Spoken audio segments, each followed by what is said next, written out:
स्वतःच्याच मुलीवर नजर ठेवण्यासाठी घरात 4 बाउन्सर तैनात करण्याची वेळ एका आईबापावर आलीये. हे ऐकून तुम्हाला धक्का बसेल, पण मोबाईलचं व्यसन किती भयावह असू शकतं याचं हे जिवंत उदाहरण आहे. अहमदाबादमधील एका 16 वर्षीय मुलीला सोशल मीडियाचं असं वेड लागलं की ती तासनतास अनोळखी लोकांची गप्पा मारू लागली.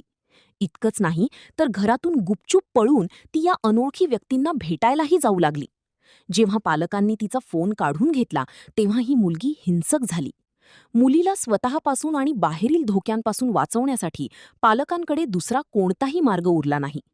अखेर पालकांनी दरमहा 65,000 रुपये खर्च करून 4 प्रोफेशनल बाउन्सर्स कामावर ठेवले आहेत. 2 शिफ्टमध्ये हे बाउन्सर रात्रंदिवस या मुलीवर नजर ठेवून आहेत, जेणेकरून ती पुन्हा कोणतंही टोकाचं पाऊल उचलणार नाही. आज मोबाईलमुळे पिढी बर्बाद होतीये की पालकांचा धाक संपलाय? तुम्हाला काय वाटतं? पालकांनी घेतलेला हा निर्णय योग्य आहे का? कमेंट्समध्ये नक्की सांगा आणि आपल्या मुलांकडे लक्ष द्या.